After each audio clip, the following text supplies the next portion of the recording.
Hello everyone and welcome to the Evangelist Garrett channel. Today we continue talking about the Protestant Reformation in England. William Tyndale's chief critic was Lord Chancellor Sir Thomas More, who, quote, wrote 9 books against Tyndale, filling more than 1,000 pages with arguments and invective against the reformer, and always defending the ultimate authority of the Pope and the Roman Catholic Church, end quote. More pursued the will of the church leadership in regards to Tyndale and was even sainted posthumously by the church for the way he dealt with him. Ironically, as reform fervor continued to spread, More was killed for his continued allegiance to the Pope, signaling that the violence over the perceived correct way of approaching God could work 2 ways. Tyndale's message only rose higher after his death.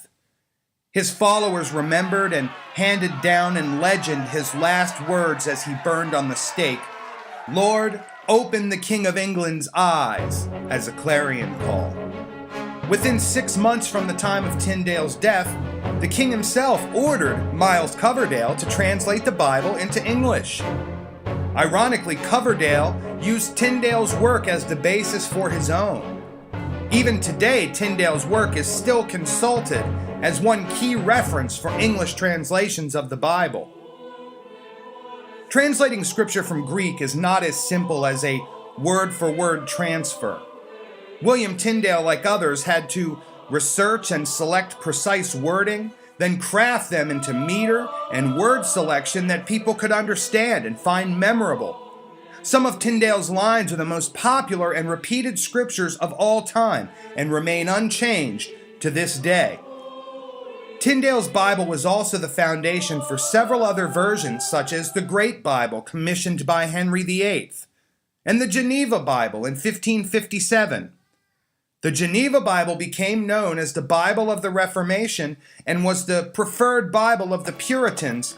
Moreover, these Bibles were smaller and more functional for a household. Prior to these versions, a large, heavy Latin Bible would be chained to the dais in the church so it could not be carried off. Yet these new Bibles, while not exactly pocket size, ranged roughly 6 by 9 to 12 by 18, which were much smaller. One rarely discussed fact of the Reformation is that the Catholic Church didn't fall under criticism because people misunderstood her teachings.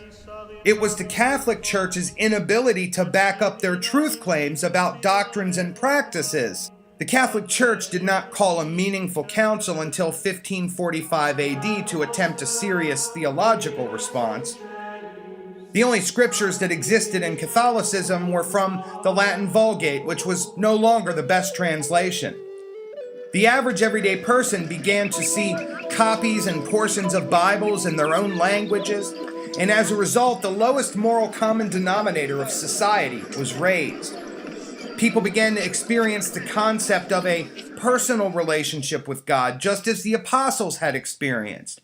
And sanctification meant that each person, from the lowliest to the most powerful, could aim for the highest moral self each day.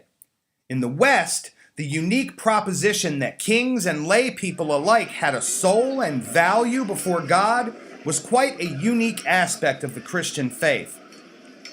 The spread of denominationalism in the 16th century stemmed from a combination of persecutions against those leaving Catholicism, and on the other hand, disagreements over the doctrine and practices to be collectively exercised among the newly emerging Protestants. A dream of like-minded believers gathering together in daily life and building a community like the Waldenses or Albigensians had done was emerging throughout Europe.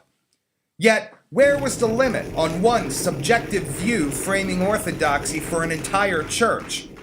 That very question laid the groundwork for one of the most important movements in history. The idea of freedom of religion, while still in infancy, began to take root in Western culture, thanks in large part first to Catholicism, and then to the Reformation. Since Martin Luther had exposed the personal nature of justification, people developed a desire to remove personal spirituality from the state or hierarchy into complete independence or smaller autonomous communities. An interesting thought that may be easy to overlook regarding the sins of the Catholic Church is that if Catholicism had not tended toward oligarchy by absolute control, perhaps there would have never been a movement toward freedom of religion, which really at that time meant freedom from Rome's attempts at authoritarian spirituality. For her part, the Catholic response to the Reformation was slow in coming, and some may say instead of being minded toward reform, she was leaning toward enforcement of existing doctrines, revenge, damage control, and infiltration of the Protestant Reformation. There is certainly much more to the story, and we will take a fair look at both sides in the next episode of the Protestant Reformation in England. Thank you for listening, and I look forward to talking to you next time.